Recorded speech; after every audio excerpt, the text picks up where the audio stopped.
Mateus capítulo 4 diz assim: A seguir, foi Jesus levado pelo Espírito ao deserto para ser tentado pelo diabo. E depois de jejuar 40 dias e 40 noites, teve fome. Então o tentador, aproximando-se, lhe disse: Se és filho de Deus, manda que essas pedras se transformem em pães. Jesus, porém, respondeu: Está escrito: Não só de pão viverá o homem, mas de toda palavra que sai da boca de Deus. Então o diabo levou a cidade santa, colocou-o sobre o pináculo do templo e lhe disse: Se és filho de Deus, atira-te abaixo, porque está escrito: Aos seus anjos ordenará a seu respeito para que te guardem, e eles te sustentarão nas mãos para que não tropeces em nenhuma pedra. Respondeu-lhe Jesus: Também está escrito: Não tentarás o Senhor teu Deus. Levou-o ainda o diabo a um monte muito alto, mostrou-lhe todos os reinos do mundo e a glória deles, e lhe disse: Tudo isso te darei, se prostrado me adorares. Então Jesus lhe ordenou: Retira-te, Satanás, porque está escrito: Ao Senhor teu Deus adorarás, e só a Ele darás culto.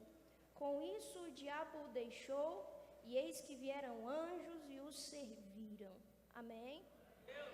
Feche seus olhos, eu queria fazer uma oração com você. Senhor, muito obrigada por essa noite, muito obrigada por esse momento.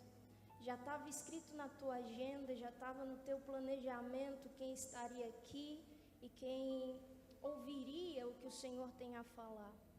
Pai, o que nós te pedimos agora é que o Senhor não permita que a gente perca um segundo sequer sem ser tocado pela tua presença, sem ser tocado pelo teu Espírito, sem ser transformado pela tua palavra, Senhor.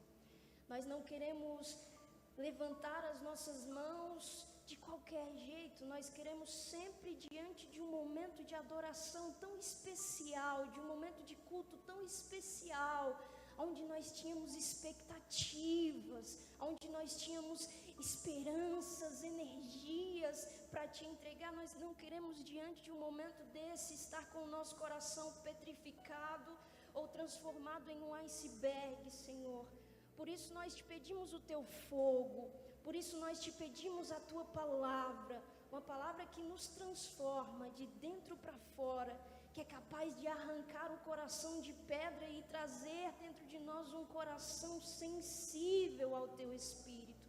Que os nossos ouvidos estejam abertos, que os nossos olhos estejam abertos, que o nosso coração esteja aberto e que os nossos pés e mãos estejam preparados para que o Senhor tenha a nos direcionar nessa noite. Fala conosco, Senhor, em nome de Jesus. Amém. Amém. Glória a Deus.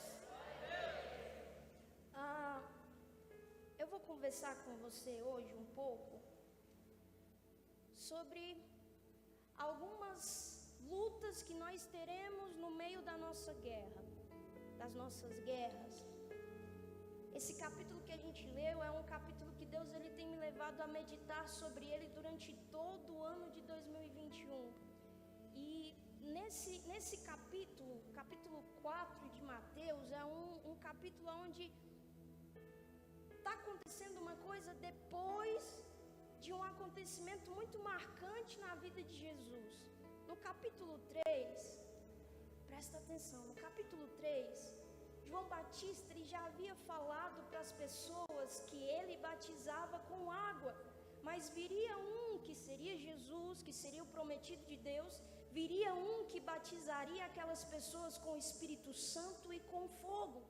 E quando João Batista ele vê Jesus aparecendo no meio da multidão, João Batista ele testifica da identidade de Jesus ali, quando ele fala: Eis o Cordeiro de Deus que tira o pecado do mundo. Quando Jesus vem diante de João Batista para ser batizado, a Bíblia fala que ele eu sempre confundo submergir com imergir. Então, Jesus mergulha na água. Quando Jesus volta, a Bíblia fala que não é mais só João Batista que testifica da identidade de Jesus. Agora o céu se abre, o Espírito Santo desce como uma pomba e é o próprio Deus que fala: esse é o meu filho amado, em quem eu tenho prazer e alegria. Então o capítulo 4 acontece depois de um momento marcante da identidade de Jesus sendo afirmada diante dos homens por Deus e da identidade de Jesus sendo afirmada pelos próprios homens.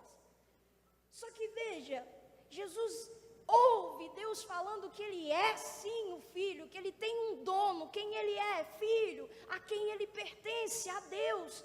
Só que aí no capítulo 4, Jesus ele é conduzido pelo Espírito que lhe enche ao deserto. É como se Jesus, depois daquele momento de afirmação de identidade, fosse levado por Deus a um lugar de guerra.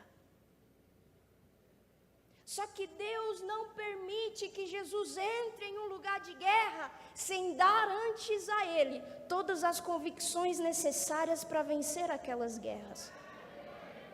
É por isso que antes Deus já fala: você é, para que quando Jesus entrasse nesse deserto de guerra e o diabo viesse perguntar se tu és, Jesus já tinha um recurso, Jesus já tinha uma afirmação que o levaria a vencer qualquer dúvida, porque foi o próprio Deus que disse: esse é. Jesus entra nesse ambiente de guerra e nós entraremos em desertos que são ambientes de guerra para ter as nossas convicções um pouco mais fundamentadas em Deus. Deus nos leva à guerra, sim ou não? Mas eu não sei você, mas das guerras mais difíceis que eu já lutei, são aquelas que começam aqui dentro. Não é aqui fora. Não é contra os nossos irmãos. Não é contra um pecador. Não é contra alguém que tem uma opinião diferente. A pior e mais difícil guerra que nós lutamos é contra nós mesmos. É contra o engano do nosso coração, é contra o distorcer da nossa mente, é contra os nossos passos precipitados, as nossas mãos procrastinadoras. Só que deixa eu te falar, se Deus permite que você vá a algum lugar de guerra, que você entre em algum momento de guerra, tenha convicção que Ele já te deu suprimento para vencer essa guerra. Ele já te deu a armadura necessária para vencer essa guerra. Ele já te deu as convicções necessárias para vencer essa guerra. Jesus entra nesse momento de guerra. Tem o seu propósito diante de Deus e a Bíblia fala que aparece o diabo. Aparece o diabo. E ele provoca três coisas, ele faz algumas provocações a Jesus em três ambientes que eu quero falar para você agora. Primeiro ele vem a Jesus e fala: se tu és. Primeira coisa contra a qual a gente vai ter que lutar nessas guerras são as nossas dúvidas. São as nossas dúvidas, porque, querido, se Deus falar para você hoje que você é filho, que você é amado, que você é perdoado, que você é escolhido, que você é redimido, que você é lavado no sangue de Jesus, a primeira coisa que o diabo vai fazer quando você sair daqui é tentar roubar essa semente do teu coração. Ou tentar lançar uma semente de dúvida que provoque uma competição dentro de você, como se a palavra de dúvida do diabo tivesse um peso equivalente à palavra de afirmação e verdade que Deus traz sobre nós. Eu não sei você, acho que o pastor, ele concorda comigo. Nesses tempos em que nós passamos, uma das maiores perguntas, das mais recorrentes perguntas que eu ouvi de jovens, de adultos, de pessoas novas na igreja, de pessoas que já são veteranas na casa do Senhor foi: quem sou eu? Será que Deus me escolheu mesmo? Será que Deus me ama mesmo? Mas deixa eu te falar uma coisa, meu querido. Nenhuma palavra que o inimigo lança sobre você, nenhuma dúvida que o inimigo lança sobre o seu coração pode ser maior ou mais forte do que a palavra de afirmação que ele tem para você. Se o diabo conseguir te fazer duvidar, ele esfria. A palavra de Deus diz: sobre tudo que se deve guardar, guarde o seu coração, porque dele procedem as saídas da vida.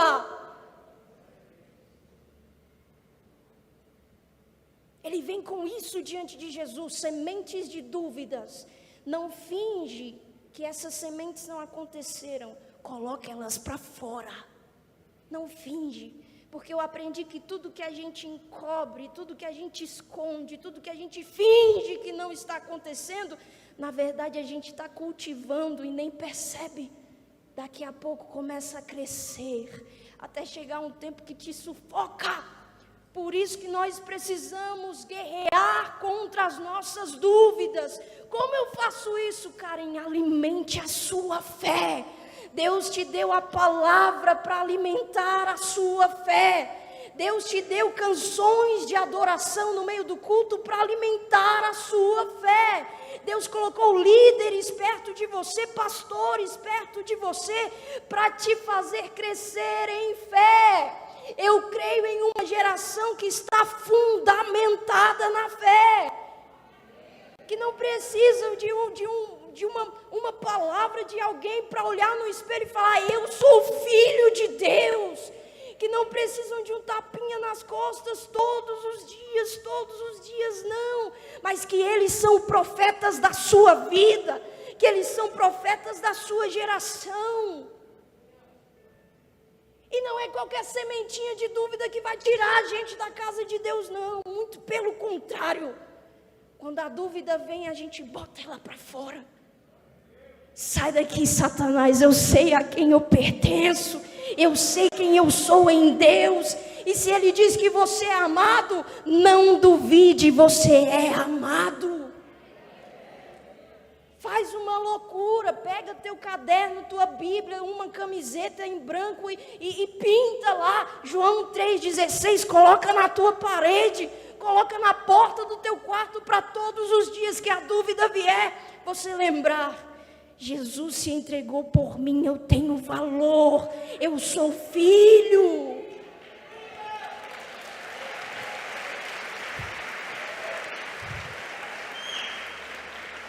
Uma geração fundamentada na fé é uma geração doida, louca, maluca, que vem num culto e as pessoas não entendem, mas a gente está lá: só tu és santo. Que vem num culto como esse e as pessoas ao redor falam: meu Deus, para que essa emoção toda? Está emocionado. Mas a gente está aqui todos os versos e canções, porque nós estamos fundamentados. É loucura para quem nunca experimentou, é loucura para quem não conhece, mas para nós que ouvimos a voz dele falando: somos filhos que o agradam e que dão a ele prazer, a gente faz e não está nem aí. Aleluia! Jesus vence essa semente, essa luta no meio da guerra do deserto. O diabo continua: se tu és filho de Deus, pega essas pedras e transforme elas em pães. Porque Jesus estava em um momento de fragilidade. O capítulo diz: Jesus teve fome no final do seu propósito. Aí vem o diabo, e é como se o diabo estivesse falando: vamos ver se você entende comigo. Pães me falam sobre coisas mais momentâneas. Não ache você que o diabo aqui está oferecendo um pão de vida, não está. Ele está oferecendo um pão de prisão. Jesus se tornaria dependente daquilo. Por que, Karen, que pão fala sobre coisa momentânea? Porque se eu como hoje, o pão acaba. Quando eu tiver fome de novo, eu vou precisar de um outro pão, e um outro pão, e um outro pão, e um outro pão. Sim ou não? Agora, pedra me fala mais sobre algo ligado à eternidade. Porque é muito difícil você passar por uma pedra hoje e ela não continuar a ser pedra amanhã. Não pense você que o diabo está oferecendo um pão de vida em troca de alguma coisa mais fútil do que isso. É como se o diabo estivesse fazendo a seguinte proposta para Jesus: troque o eterno por aquilo que é momentâneo. Pegue o eterno e venda por aquilo que é momentâneo. Pegue aquilo que você tem certeza que é eterno e troque por aquilo que é momentâneo e vai satisfazer a sua necessidade de agora. Querido, no meio das nossas guerras, uma das propostas que o diabo vai fazer é para que você troque a eternidade pelo momentâneo. É que você olhe mais para o que te satisfaz agora do que para aquilo que cuida do teu coração amanhã. É para que você se entregue ao agora, às satisfações de agora, às necessidades de agora, e sem pensar nos princípios, você satisfaça. Sem pensar nos valores, você satisfaça. Sem pensar no que agrada a Deus ou não, você satisfaça. Sabe, eu tenho orado a Deus durante esse ano para que Ele levante uma geração que vai ter a mesma oração de Davi. Senhor, torna a dar-me a alegria da Tua salvação. Nós não estamos em um culto porque é um momento legal. Nós estamos em um culto para no culto refletir o nosso desejo para cultuar com Ele para sempre lá no céu. Para adorar a Ele para sempre lá no céu. É por isso que nós cultuamos, porque o nosso coração quer eternidade. A Bíblia diz, há um grito dentro de nós, há algo dentro de nós que foi posto pelo próprio Jesus e se chama eternidade. É por isso que você pode se satisfazer de momentos e momentos e momentos e momentos e momentos. Seu coração nunca vai ser pleno. Porque o que Ele colocou dentro de nós não é satisfeito por coisas momentâneas, é satisfeito pela eternidade. Já se perguntou por que quando você vem a um culto e levanta as mãos, você se sente bem? Se sente leve, se sente suave? É porque é a eternidade encontrando você aqui dentro. É você atraindo a eternidade aqui dentro. É você falando para Deus: Deus, eu estou adorando aqui, mas o meu desejo é adorar aí, daqui a pouco. Quando nós colocamos os nossos olhos nos momentos, meu querido, nós somos facilmente distraídos, nós somos facilmente desequilibrados, nós somos facilmente afligidos. Mas deixa eu te falar, quem coloca os seus olhos nos momentos, o seu coração nos momentos, está colocando seu coração em uma areia movediça. Vem e passa, vem e passa. Vem e passa. Agora, se nós colocamos o nosso coração na eternidade,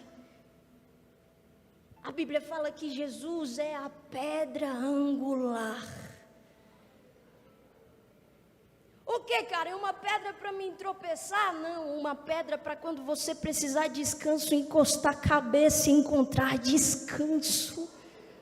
A pedra sobre a qual você vai construir a sua vida. E virão tempestades, e virão vendavais, e virão marés altas. E você estará de pé. Porque não está construindo em um momento, está construindo para a eternidade. Só quem manteve o seu coração com um senso de eternidade passou por essa pandemia e saiu ainda mais forte. Porque não era um momento do culto, era uma vida de culto a Deus. Não era um momento de ajuntamento, de levantar as nossas mãos, não. era o desejo da comunhão com o Espírito Santo e com o nosso irmão. Quando fechou-se a porta da igreja, a gente não foi despedaçado pelo momento. A gente foi atraído pela eternidade. E aquele que orava antes, parou de orar no meio da pandemia, só se os seus olhos estavam nos momentos.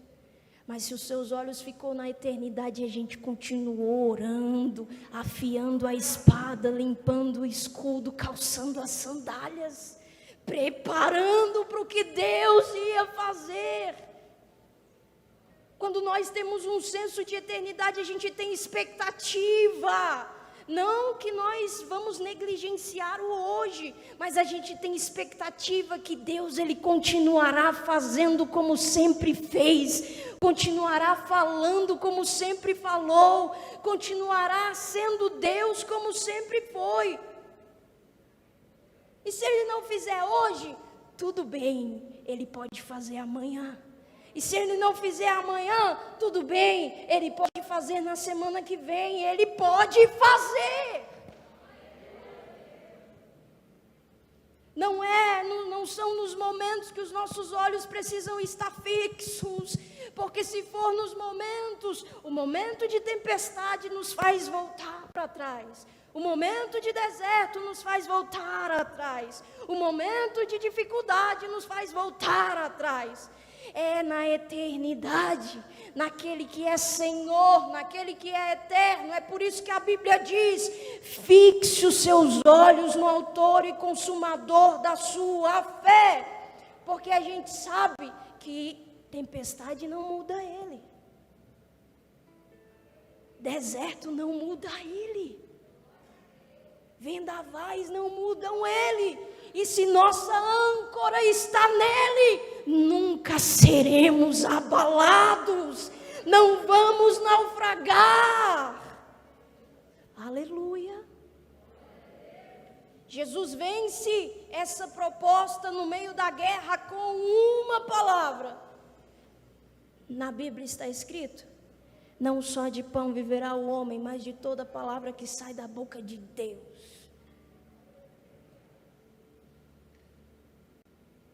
Sabe, eu acho que eu já falei isso aqui uma vez. Nós precisamos aprender a entender as palavras de Deus ao nosso respeito. É como se nós fôssemos filhos com a boca aberta, esperando o alimento da parte de Deus, e Deus vai trazer o leite no tempo necessário. Deus vai trazer o algo mais flexível no tempo necessário. Mas haverá um tempo em que Deus vai trazer alimentos sólidos sobre os seus filhos. É como se nós amássemos ser alimentados pelo sim de Deus, porque Ele traz uma sensação de gozo, de concordância. Uau, Deus disse sim, eu queria que Ele dissesse sim, então está tudo certo, minha vontade se intercalou com a vontade de Deus, vou viver o que eu queria. Glória a Deus, porque o sim dele nos alimenta. Mas vai chegar um momento em que o alimento mais nutritivo e sólido de Deus para a nossa vida vai ser um não. E o não parece que é mais difícil, é um desacordo. Você queria e Deus disse não, você ansiava e Deus disse não, você sonhava e Deus disse não. Por que o não de Deus não é capaz de nos alimentar? Se o sim de Deus nos alimenta, o não dele também nos alimentará.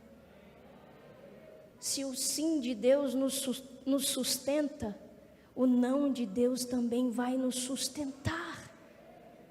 Só que se Deus nos gerasse, nos fizesse uma geração fundamentada só em sims, e sims, e sims, e sims, e sims, ao que nós queremos, ao que nós sonhamos, ao que nós planejamos, meu querido, nós seríamos a galera mais mimada que existe. Mas aí Deus trouxe alguns alimentos mais sólidos, alguns não para a gente no meio do caminho. Em alguns momentos ele disse: opa, espera. Em alguns momentos ele disse: vou fechar essa porta. E a porta que Deus fecha, ninguém consegue abrir. Em alguns momentos ele diz: espera, não é o tempo ainda. Aquieta-te, acalme-se. Mas todas as vezes que Deus nos diz não, que Ele nos alimenta com um alimento um pouco mais difícil de descer na garganta, que a gente mastiga. Querido, todas as vezes que isso acontece, é porque Deus está querendo te amadurecer. Eu olho para o nosso tempo e eu vejo Deus gerando uma geração, Deus criando uma geração, levantando uma geração de filhos maduros o suficiente para amar a Deus quando Ele diz sim, mas maduros o suficiente para permanecer amando a Deus quando Ele diz não. A proposta no meio da guerra é: troque o eterno pelo momentâneo. Abra mão de viver a plenitude de Deus até quando Ele diz não, para viver a sua satisfação. Mas nós, como uma geração forte em Deus, iremos olhar para essa proposta de Satanás e falar assim: não vamos trocar a eternidade por coisas momentâneas. Não vamos trocar Deus por nossos ídolos, por nossos enganos. Vamos mostrar ao mundo, revelar ao mundo, como filhos de Deus, que Ele continua estando no mesmo lugar, sendo o primeiro e único na nossa vida. Jesus continua nesse lugar e o diabo vem e fala: Jesus, vamos ali. Leva Jesus no pináculo do templo, no lugar mais alto do templo, e fala assim: Jesus, se joga daqui, chega lá embaixo do jeito mais fácil. Se joga, porque se você se jogar, os anjos não vão deixar você se machucar. É como se o diabo estivesse dando uma proposta para Jesus da seguinte forma: abra mão do caminho certo por um atalho. Abra mão do jeito certo por um atalho. E aqui nós somos pegos na nossa pressa. Infelizmente, meu querido, nós somos apressados e afobados em relação a algumas coisas. Parece que a gente quer para ontem. Parece que a gente quer o mais rápido possível. E nessa ansiedade pelo mais rápido possível, nessa pressa do para ontem, porque eu quero ter, eu quero ganhar, eu quero que se cumpra agora, eu quero que Deus faça já, a gente é pego pela proposta de pegar atalhos. O atalho te faz chegar do jeito mais rápido, mas não te apronta nas formas necessárias para chegar do jeito certo. Do que adianta chegar rápido sem estar preparado para o lugar em que eu cheguei? Do que adianta chegar rápido sem estar pronto para aquilo para desfrutar do lugar em que eu cheguei? Se nós chegamos sem estar prontos, nós mais padeceremos do que desfrutaremos.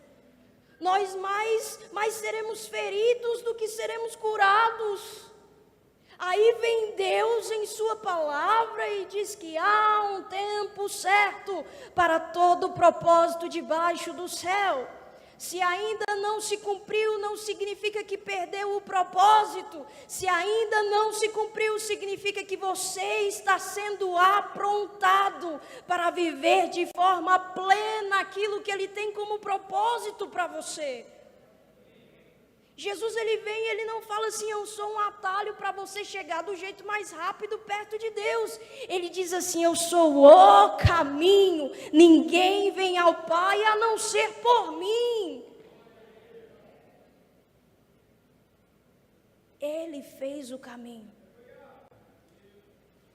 Ele abriu o caminho, Ele se tornou o caminho.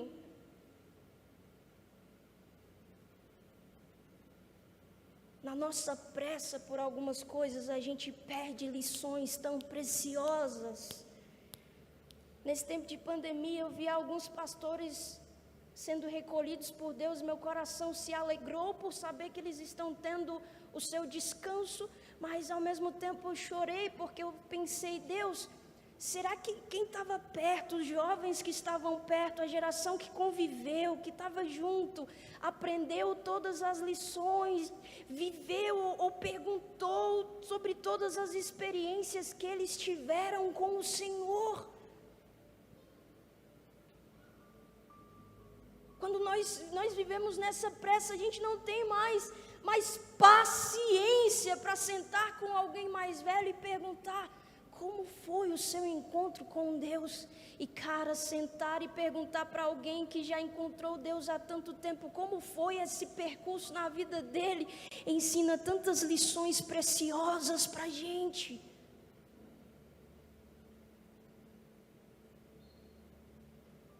Talvez você não concorde comigo, mas eu tenho aprendido que Deus não quer a geração mais rápida, Deus quer a geração mais pronta. Deus está levantando uma geração mais pronta. E estar pronto leva tempo. Uma das propostas que o diabo vai fazer no meio da nossa guerra é para que a gente troque o caminho certo por algum atalho. Se você achar que o caminho certo está demorando um pouco, deixa eu te falar. Eu viajo muito com a minha família. E uma das coisas mais chatas para mim é viajar de carro quando não é eu que estou dirigindo. Você fica na janela, você olha assim, 5 horas de viagem, 10 horas de viagem. Mato. Mato na janela da direita, mato na janela da esquerda, mato na frente e mato atrás. Tem nada. E uma vez eu estava viajando com minha família no Natal, com essa sensação de tédio. Olhei para a janela assim e falei, nossa, nada novo. O mesmo mato de antes. Aí o Espírito Santo falou assim, Karen, você precisa aprender a aproveitar o percurso. A sua entrega, o seu comprometimento com o percurso demonstra da sua convicção sobre o propósito. Ele falou assim, você precisa aproveitar o percurso. E você só vai fazer isso quando entender que sou eu que estou te guiando. Sabe, a alegria que eu tinha nas viagens era que eu ia chegar. Quando eu chegasse lá, ia ter gente, ia ter família, ia ter festa, ia ter bolo. Então lá era o meu lugar de contentamento, de satisfação, de felicidade. Mas depois que o Espírito Santo me falou isso, eu aprendi a tornar o meu percurso um lugar de satisfação. O meu processo um lugar de contentamento. Talvez seja isso que falte para nós. Quando a gente aprender a estar em estado de contemplação, de contentamento com Deus, mesmo no meio dos nossos processos, a gente não vai querer pegar atalhos, pular etapas, pular lições. A gente vai viver comprometido com os processos de Deus para nós. Porque a gente sabe que até nos processos Deus tem propósito. Amém? A Bíblia fala que Jesus vence isso falando para Satanás, não tentarás o Senhor teu Deus. Querido, que Deus nos livre de tentar dar dicas para Deus. Como se Deus errasse, como se Deus estivesse fazendo do jeito errado. E a gente sabe qual é o melhor jeito. Deus faz assim. Não é sobre isso, é sobre confiar que o jeito dele é sempre o melhor. E que por mais que a gente não entenda por que está demorando tanto tempo, por que está sendo tão difícil, a gente sabe de uma coisa: todas as coisas cooperam para o nosso bem.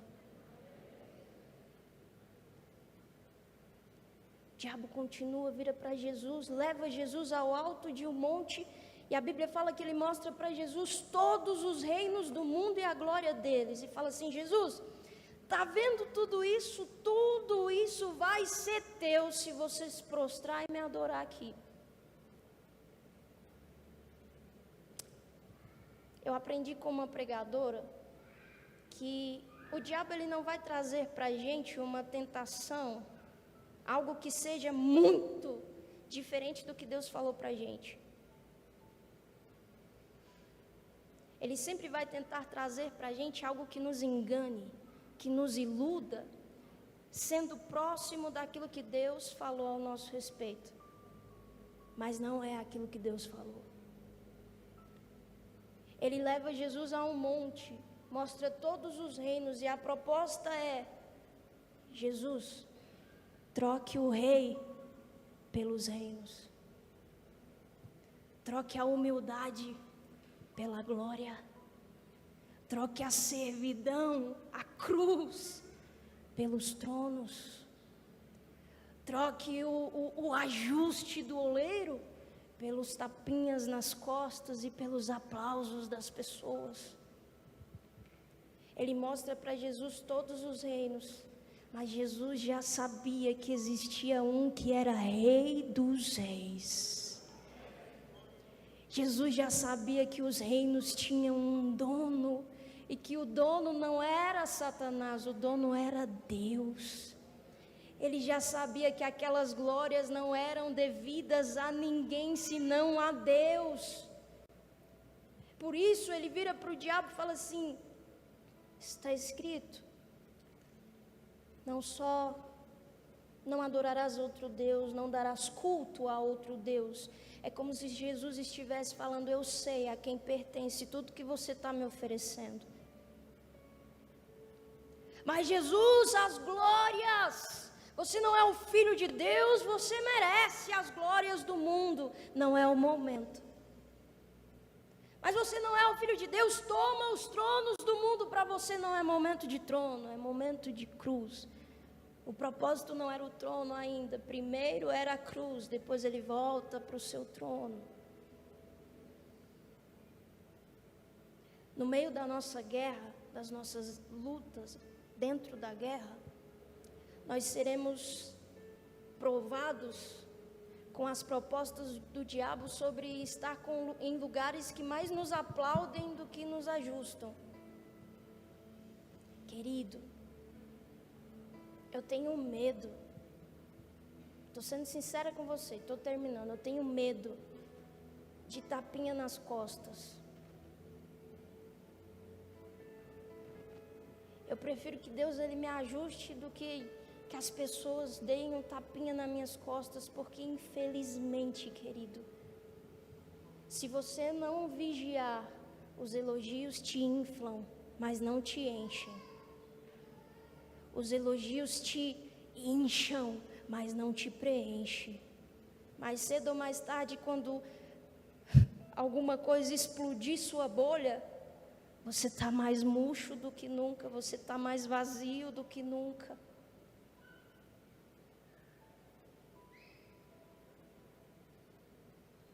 Se a proposta for para que você sente algum trono, tome cuidado. Se esse trono pedir em troca o seu propósito, a tua fidelidade, a tua integridade de coração diante de Deus, o teu caráter, que a primeira resposta, sem pensar duas vezes, seja não. Quando Jesus fala só o Senhor adorarás e só Ele prestarás culto, Jesus está dizendo: eu não vou dividir a minha adoração pelos reinos que me oferecem, pelas glórias que me oferecem, pelas conquistas que me oferecem, pelos troféus que me oferecem. Minha adoração tem um dono e é só a Ele que ela será devida. Deus vai começar a revelar os íntegros e fiéis no meio do seu povo. Aqueles que no meio da guerra não corromperam as suas ferramentas, as suas armaduras, as suas armas. Aqueles que no meio da guerra não estavam com o pensamento dividido, estavam com os olhos fixos.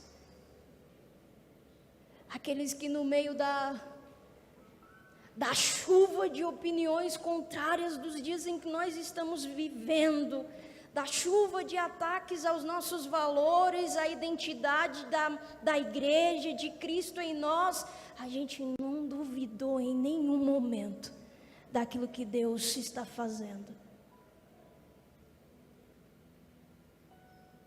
Deus vai começar a levantar uma geração que tem sim, sim e não, não na sua boca. Não uma geração de quases, porque o quase não é suficiente.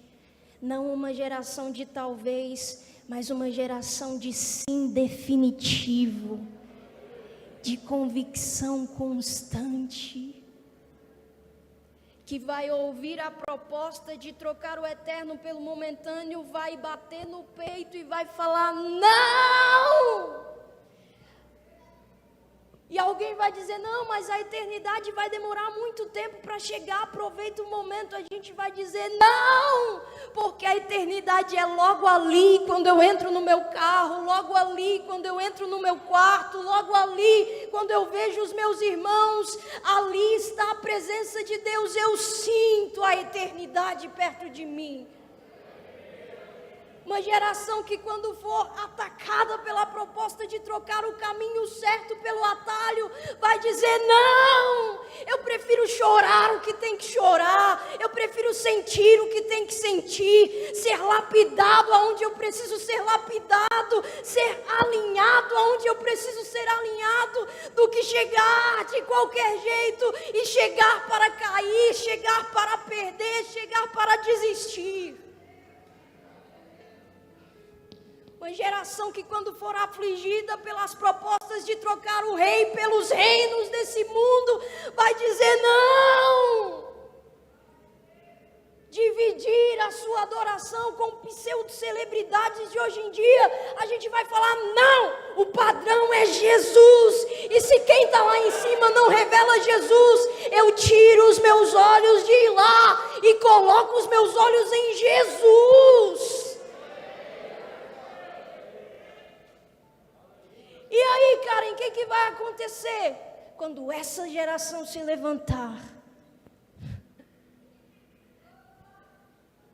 quando essa geração ficar de pé, não vai ferir ninguém no meio da guerra. Vai curar quem está ferido no meio da guerra. Não vai colocar as pessoas para fora.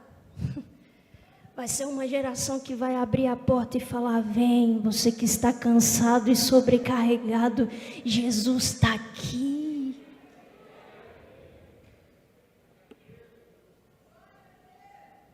Não é a geração mais rápida, mas é uma geração que vai estar pronta. Existe um hino pentecostal que eu amo cantar e rodar com ele, que fala assim, Senhor, não vou dividir minha adoração, exclusivo é o meu coração, vivo só pra ti, não abro mão do céu, até diante da morte.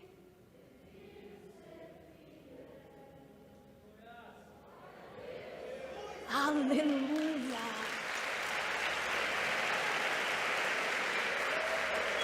Fique de pé comigo, por favor.